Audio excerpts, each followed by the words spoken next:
Welcome to the Suncoast In-Depth Podcast. My name is Brett Watson. I'm joined again by Ricardo Aviles and Dr. Troy Doucet. That is, I'm joined by them for now.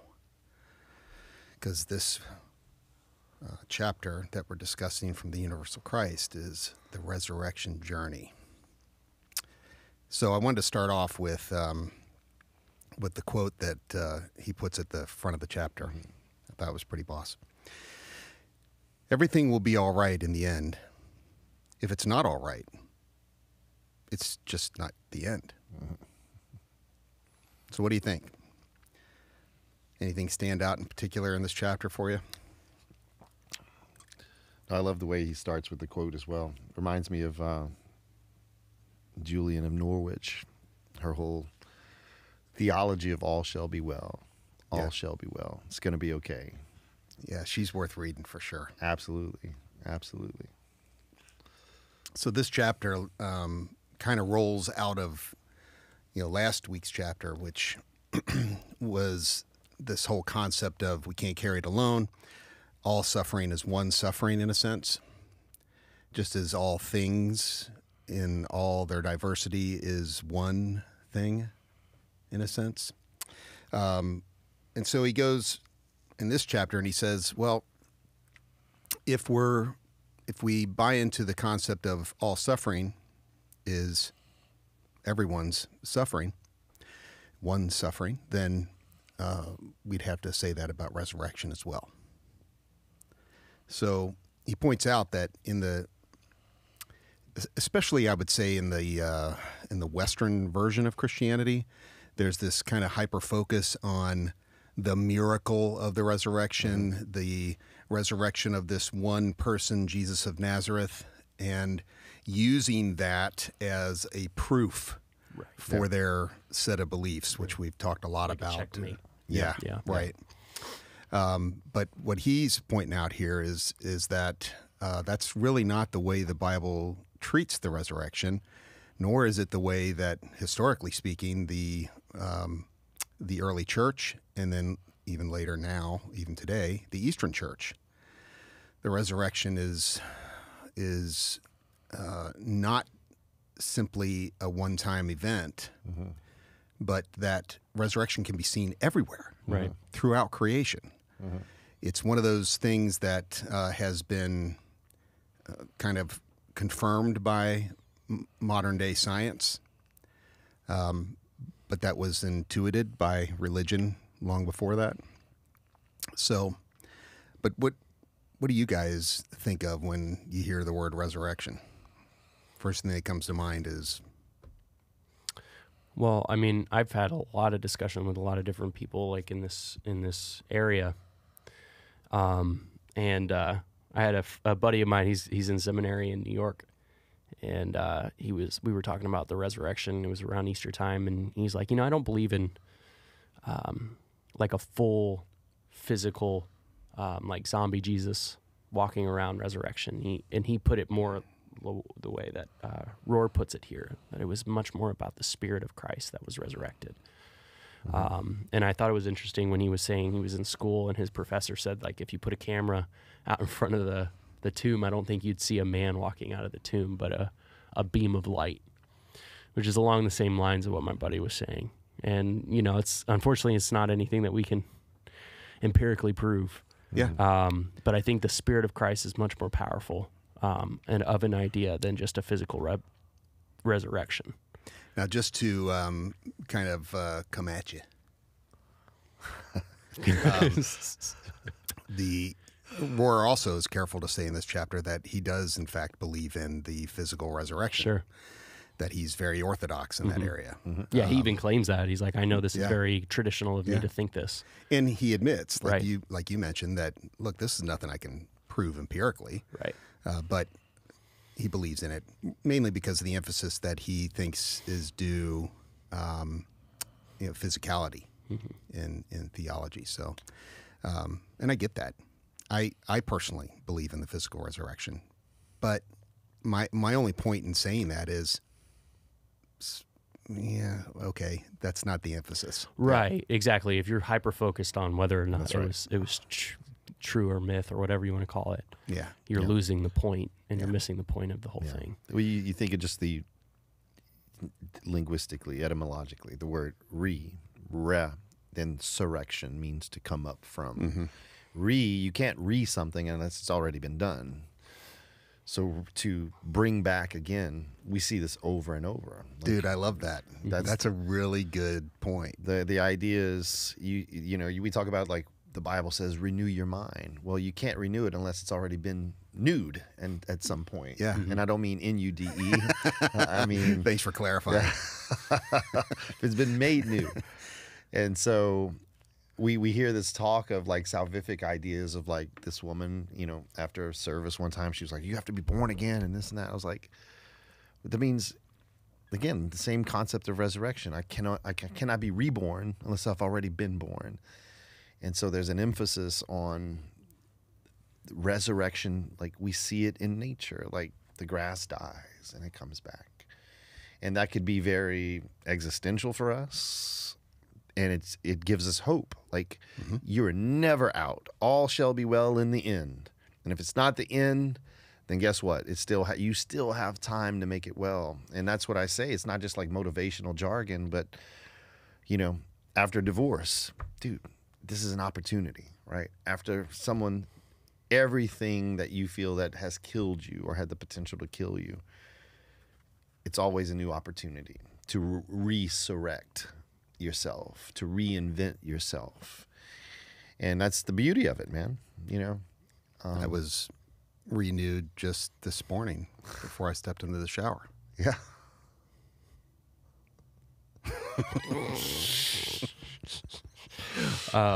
One interesting line I wanted to get your you theologians' take on was he said, my personal belief is that Jesus' own human mind knew his full divine identity only after his resurrection. He had to live his life with the same faith that we must live and also grow in wisdom, age, and grace, just as we do. So I've never heard that before, so I wanted to kind of get your takes on that. Yeah, it's not like Jesus remembered, when he was born or as a little child, he remembers, I remember when I made the universe, Right. And the scriptures are clear about that. This is like a kind of a threatening thing for some Christians, that Jesus had to have faith. And that, I totally agree. He did not have full knowledge. When Paul talks about what's known, in theological circles as the kenosis the passage, he emptied himself. And part of that includes, when you look at Jesus, even for those of us who believe that Jesus is God incarnate, it's not like he is that incarnate God in the fullness of God as we think of it. So he clearly wasn't almighty. Right. He clearly wasn't all-knowing. He admits that himself. He wasn't all-present. Yeah. You didn't see Jesus because he wasn't around, So, it kind of plays into that. Jesus is, and to me, it makes his story that much more relatable and therefore powerful. Yeah. That he really did struggle the way that we struggle, at least in most ways that we struggle, at the very least. And that should matter. That's and again, the more conservative theologians, like, they come up with all these hip, like, again, descriptives. They call it the hypostatic union, right? How Jesus was fully God, fully man, whatever. But so let me ask you guys something. So I remember this in a philosophy class. I had a student who was challenging my unorthodox view of Christianity. And this is the sort of the way I approached it. I said, okay, so if Jesus was fully God, then he knows the future. He knows I got to go through some crap. But in the end, I'm coming back. Like, I'm guaranteed to come back. Yeah. And I said, bro, we send soldiers to fight overseas in wars for far less substantial things. Certainty. For democracy or capitalistic economic situation, much less noble causes than the salvation of people's eternal soul.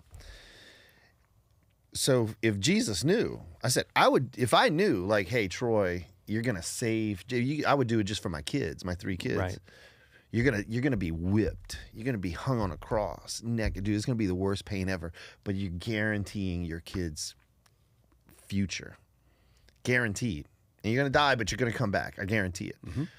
Who wouldn't do that? Like who wouldn't? Who wouldn't do it? Yeah. So that in itself, that theology for me, like totally undervalues, devalues the work of Christ. Yeah. If you hold to that theological sort of bend, And even argues against the hypostatic union. Oh, I mean, okay. just Like- because But it what takes about so the- much away from his. What about the humanity. fact that, like, within some of the verses, it seems like Jesus knows what's coming? Yeah, You know what I'm what saying? I make of that is the handwriting was on the wall. Oh, We yeah. say that He about knew- ourselves. Like he- he could see the political situation, what was going on around him. So yeah, he knew how people reacted to things like this. That was no great mystery to me. Oh. He understood the laws at the time too. Of what he was saying was absolutely. It's like you speeding and there's a cop in the median and you're like, well, dang, Yeah. Yeah, you know what's coming. really, Gotcha. it really is almost that obvious. Yeah. Because if you're going to say you've heard that it was said long ago, but I say, you're going to be in trouble, dude. Heretic, yeah. Yeah. So And they pose like the event in the Garden of Gethsemane. Let this cup pass from me, Right. as though he knew. Like, I don't think so. I think you read. There's another way to read that. Like he's like, I am trying to communicate and convey your love. Like, and it's obviously not working. It's obviously getting me in a bunch of trouble. Is there another way to communicate your love to people that doesn't end with me having to go through this? Is there another way? I don't think he's asking for an alternative to the cross or anything like that. I think he's asking what other way could I communicate this truth to the world? Well, and also if he knew the truth, why would he say, my God, why have you, Father, why have you forsaken me? On the cross. Yeah. Like if he knew, like, I'm gonna be good in a few days, I'll be back. But it is. I just never I've heard it so like articulated that way. yeah. But I love the theme of the whole entire. It seems to be the whole book of just this idea, like our minds are very dualistic, us and them. Yeah. And what resurrection offers is for everyone, and that's the beauty of this whole idea and the way he presents the resurrection, which I love. Yeah, me too. I said this before. He has a way of communicating these abstract theologies in easy to digest form. He's really good that way. Well, and he, and also he spends some time with this idea of hell. Yes. Which, because, you can't have Christ's death and resurrection without a conversation about hell. You can't really even have a small group in a church without having a conversation about hell. So I'm glad he kind of touched on Yeah. this whole idea. Yeah, so let's within this talk about chapter. it. Let's talk about it. Yeah. He it's funny in this chapter, he doesn't take it apart as thoroughly as he has in other books that I've read. But again, it's It's a important Cliff for Notes version of what he Yes. said in the past, Yeah. for sure. it's important to reiterate that the concept of hell that is held by most Christians is an historical construct. You can go back in history and see how this common view of eternal torment developed in the history of the church. It was not something that the early fathers embraced. It's not something, in my view, that the scriptures affirm. It's much more affirmed by things like Dante's Inferno. Yeah. And he even goes so far as to say it shaped the Western concept of eternal torment more than the Bible did itself. Yeah. Oh yeah. You Which talked about. I would agree with. I mean, Oh, yeah. for sure. If you Oh, yeah. read Dante's Inferno, you're just like, oh, that's where that came from. Yeah. Yeah. And most Christians don't realize that. No. And so that's why I say it's worth reiterating. You go back to the early church, even up to St. Augustine, who did believe that it was possible for people to suffer eternal damnation. He was a Latin father. But he knew at that time, he followed it up with something like, but I realize that a great many do not believe this to be possible, and I understand why, that kind of thing. I'm paraphrasing, obviously, but Sure. so what that shows is that even in the 5th century, there were large numbers of Christians, bishops and whatnot, that did not buy into this modern kind of Western concept of hell being some kind of eternal torment for those who don't believe in Jesus. Yeah. It's just not there. Well, you had these. I think what solidified it, particularly in the West, was not Dante, right? I think Dante was the genesis of it, right? What you began to have happen was like these movements, like the Great Awakening, where you had like sinners in the hands of an angry God. You had this holiness movement and these revivals in America. And that's when the construction of Dante's world took on a deeply sort of charismatic and motivational, unique and reinterpretation of the scriptural sort of insight of what hell was, mixed it with Dante, and then now you have this new theology emerging in the West. That's the only time I'm really familiar with how hell like really became like exacerbated as eternal conscious torment was, well, it was Jonathan, I forgot the last name, but Sinners in the Hands of an Angry God. Like that was the theological treatise that started that entire movement, and then it just took root in America, and you had certain events throughout history that sort of solidified that and galvanized that in the minds of this has to be. And I always say this, people who believe in that hell believe in it because they know someone that they want in it. And that for them, he has to be there. Yeah, Rohr says near the end there of that section that God doesn't need hell, but it seems that we do. Yeah. Yeah. I've said many times, I've used this when people bring this topic up, which is very often, that look, you believe that God is all-knowing, he's all-powerful, he's all good, he's love, and they always nod to that, all-knowing, do you mean that he's foreknowing? Yeah. I've never had a person say, no, not that. So he knows what has happened and what will happen. What will happen, Yeah. And that, from your view, the majority of human beings are going to spend eternity in eternal torment. Yeah. Why did he make them? He foreknew that was the outcome. Yeah. What's the point? More people than not would end up in hell. Yeah. Why even bother with it? And nothing that has no goodness in that. Well, that's at the all. thing. Rohr points out that many of the desert mothers and fathers would say things like, when they were posed with that question all the time too, and they would say things like, "Love could not bear that." Yeah. Or the one desert father said, so how do you respond? Imagine spending eternity in heaven knowing that your loved ones are in eternal torment. Yeah. How would that be heaven? Yeah. So how do you respond when people say, well, there needs to be justice. Part of God is the wrath of God. Well, I would point them to the previous chapter on our idea of justice. And, as opposed to, he was talking about retributive justice. And that's what they always mean when they bring that up. Right. It's like our version of justice. And what about restorative justice? That's what I said Sunday. Yes. Yeah. Like Jesus tells Peter, put your sword back, bro. Yeah. I can play this game. and call legions of angels to play this back and forth retributive, and I would win. But I'm teaching you a new way. I love this because it reminds me of my childhood. Growing up, I remember I was part of the Assemblies of God version of Boy Scouts called Royal Rangers. Yeah. And I'll never forget this. I mean, I must have been about Leighton's age, so around 9. We were on a camping trip, and we're looking at the fire. It's late at night, and it's just when that fire's been going for a couple hours, so it's just really hot, white coals. Yeah.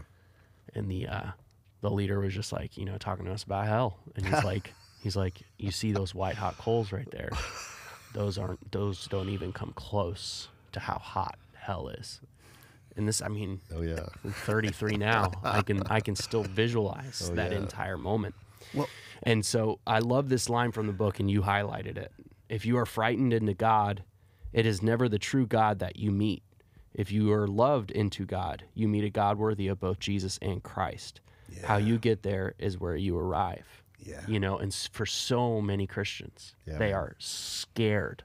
They're buying fire insurance, so that they're more scared of hell than actually this idea of living eternally with God in heaven. Another, not to be hyperbolic, but to me, that is another doctrine that is like demonic. Yeah. Mm-hmm. And I mean that in this sense, that it gets in the way of so many being in actual relationship, transformative relationship with God, because they're not in it for the relationship to begin with. They're in it for fire insurance. Yeah. And I'm not saying that to demean them. No. They're just going with what they're told. How can you not jump into a commitment to Jesus Christ when you're told that if you don't do it, you're going to burn in hell for eternity? Right. And that's that's the simplistic thing that I say to people when it's like, if I go up to my kids and hold a gun to their head and say, "Do you love me?" Yeah. And if they don't, I shoot them. Yeah.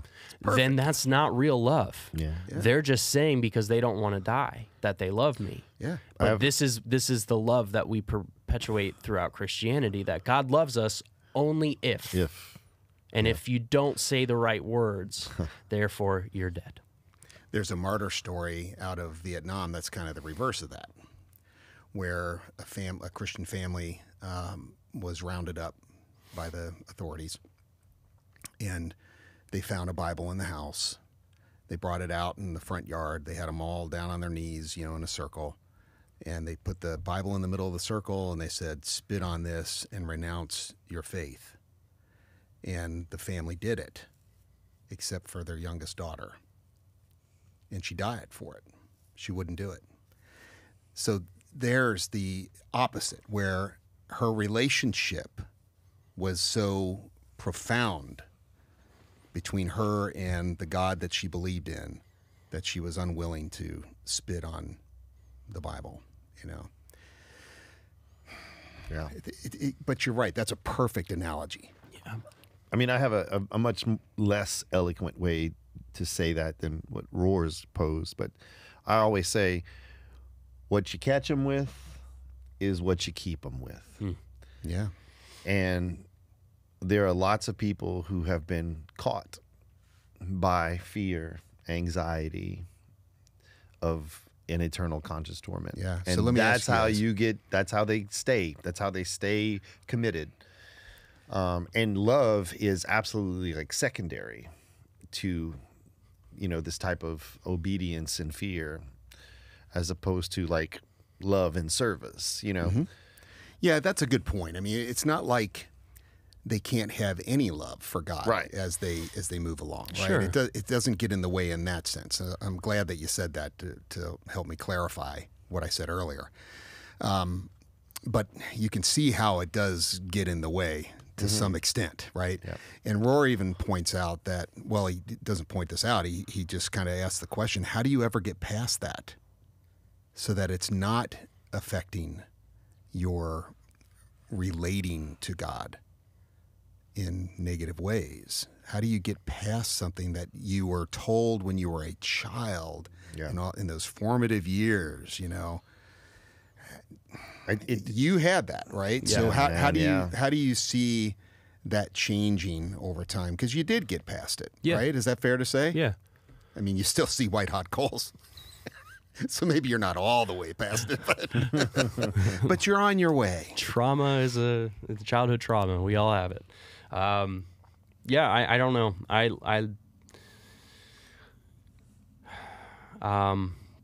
Through conversation with other people, like other Christians that are a little bit more hesitant to deconstruct, I definitely think that hell is the biggest grasp on their faith, because they're terrified of getting it wrong. Yeah. Because they're like, well, if I go down this road Yeah. and you're wrong, then I'm screwed. toast. Yeah. Literally, I'm toast. And I think that has one of the biggest grasps on It people. did on me. For sure. Yeah. For sure. And but I just, through conversation, through reading, through understanding of history and where all this stuff came from, and then truly looking at what the Bible says through a new lens, you're just able to kind of rationalize some of this and understand, like, this has been warped. And it doesn't make sense. Like being a father was like the biggest thing for me in my transformation as far as understanding of God's love. Mm-hmm. It's really difficult to understand true love until you have kids. Mm-hmm. True unconditional love. Mm-hmm. And even trying to find words to describe it Correct. is virtually impossible. It really right? is. And so, Ryan Bauckham did this great talk one time, and he said the line, if I can imagine a love greater than God's love, then how is he God? Yeah. So if we can imagine, like, if I can have a greater love for my kids than God has for us, how does that make sense when we call him perfect love? Yeah. That's funny. That's exactly what Arlene says when she's talking to people about hell. Yeah. Like, I know how much I love my kids. God doesn't love some people, his kids. Yeah. But as much as I love my kids. Well, and there's always the straw man argument, right? Like, there's the people that say, well, what about Hitler? The new Hitler would be Putin. What about Putin? Yeah. Is Putin going to, not go to hell? He deserves every bit of it. How would you like to be him? People are starting to refer to him as the new Hitler. Yes, yeah. But it is a straw man argument in the sense that,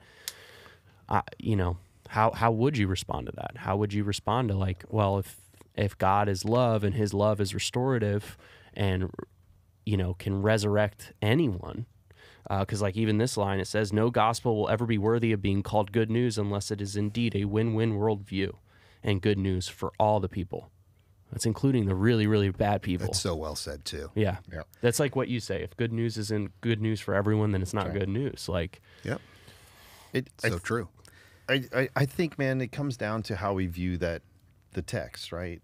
And before I start any debate or conversation with someone who's questioning my theology, I said, let's lay the ground rules immediately. What you think of this book is going to be very different than what I think of this book. Mm-hmm. And so we're arguing from two different monolithic ideas. What I try to do, even if I teach theology, is to teach students how you are reading the Bible, whether you're reading it as a kid or whether I'm reading it as an adult, is an important way in which we understand the Bible. Because I also have to consider that how I'm reading it now is very different than how it was read 50 years ago, 100 years ago, 200 years ago. And it's part of the history of the Bible. It's part of the human evolution. And I think that's what makes the book a beautiful text, is that it is an evolving understanding of man's relationship to God. Why did God tell them to go kill all of the Philistines or whatever? Because that's how man viewed each other. Like, it was very barbaric. So God would be a projection of that. But to look at the book now, we have to say the Bible is even being read differently at this time in other places. And that's part of the history of the Bible. And that's the brilliance of those stories, too. But it's hard to see the brilliance of it if you are assuming up front that all of this should just be taken literally or... So what do you think about this? I think looking at the Bible and its stories and its mythology as being rooted in like an ancient way of thinking, I think it should be like a theological positive as opposed to being some sort of problem we need to overcome. Yeah. Does that make sense? Yeah. Yes. Yeah. Like, that's how I view it. I go, these are not problems that we need to rationalize and overcome and prove apologetically. Right, apologetically, These are exactly. important ways in which we understand our story, Yes. our history. That's It's a Jordan. progressive revelation of what people believed about God, how they saw him, and It's so not on. anything where I got to try to make an argument for God's, morality or ethicality Right. in Old Testament. Like, I got to overcome it in this day and age. I go, no, that's how it was, and that's a positive thing. Now I know it's not a problem to be overcome. Then. That's interesting because I was having a conversation and it started with they're taking some of these older like children's books by Willy Wonka and the Chocolate Factory and that kind of stuff, and even like To Kill a Mockingbird, and they're rewriting them to make them less offensive. And so they were very pro rewriting of these books, like taking out words like fat and changing it to something else, or changing out the N word for something else, like in Killing a Mockingbird. And they were like, no, this is a good thing. We need to do this. We need to not expose our children to these slang words. And I said, well, let me make the argument that maybe keeping it the way it was is a marker in our history to say, this is where we were at that time. And now we're not saying that anymore. Yeah. If we cannot learn from history if we erase it all and rewrite it all. Yeah. That's and so that And this is happening. To be fair, this is happening on both sides of the aisle. 100%, so to speak, 100%. the right and the left. there's a rewriting of history, and so that's And what it's wrong on both sides. 100%. In my opinion, anyway. No, So I it's- agree. I think it's that's very wrong. But I think if the, Jesus was kind of addressing this. It's not like he was saying rewrite the Jewish Bible, but he was just saying like, you've heard it this way, but look at it this way, in a new way, in an enlightened way, in a more forgiving and more love-filled and grace-filled way. And I think we can do that with the Bible as well. If Jesus was doing that, why can't we? Why can't we look at these stories and be like, hey, this is where they were at this time, Well said, dude. but this is what we need to be looking at now. Yeah. Well, it's just so important, man. It is. Because the book has the library of poems and letters and mythologies and so on has become so weaponized that Larry and Kevin and I were talking this morning, and Larry said something that look, you can be educated to the nth degree and not be very spiritual or holy at all, right? And that's so true. 100%. And yet, and then Kevin brought up, he said, yeah, but I know some people that are very spiritual and really good people, you might call holy, who are dumb as rocks. And when either one is lacking too much, the person is dangerous, right? Not in the positive way. No, I know what you mean. Yeah, right? I mean, so this is an example where education really would be helpful for a lot of well-intentioned people who are uneducated when it comes to the Bible, its history, ways to interpret it, and that sort of thing. I just have to believe it would go a long way to fixing some of the damage that's been done. It's hard, man. It is. It rubs people against their long-held, deeply held, rooted traditions. But it's out of fear, though. You have to remember that. Like, and that's one of the beauties of Rohr's writing, is that this is where they are, and he says it over and over again in this chapter. They're afraid. Yeah, they're afraid of getting it wrong. Yeah. Because this doctrine has been implanted in their brain since they were a child, that the consequences of this are dire. And I mean, Larry talks about that one story about the bird, that there's a bird that takes one grain of sand on a beach and flies around the world and puts it back. And he does that for every grain of sand on every beach on earth. And once he's done with that, that's just the beginning of eternity. Right. Yeah. So when you're looking at it from that perspective, if we're all eternal beings, and if I get this wrong in this short 80, 70, 100 years that I'm here, there's a much bigger price to pay. And so it is scary. Yeah, it is. It's really scary for especially a lot of people. when for so many that have been told this scenario in their formative years. 100%. It's really hard to dislodge that Yeah. kind of thinking. But I don't know any other way to approach that problem than with education. Well, education and living like Jesus. You know, The Celtic view. Come and live with us. yes. Come and Yeah. see. Yeah. You know, we don't want to take the Roman style of forcing people No. with this theology either. No. You know, That's right. We want to take that approach of the Celtic view of just come and see. If you think we're a bunch of heretics that are just spreading all this terrible information that's going to ruin people's eternal life, why don't you come and check it out? Yeah. And you could do that with anything. If you think Democrats are the devil themselves, go talk to a Democrat. Yes. If you think Muslims are the worst people in the world, go talk and have a conversation with a Muslim and see if you still feel that way after that. We can always have this dualistic thinking. It will always be implanted in us. And the only way past that is to talk to the other person, have a conversation, go live with them, go see who they truly are, and find the things that you have in common.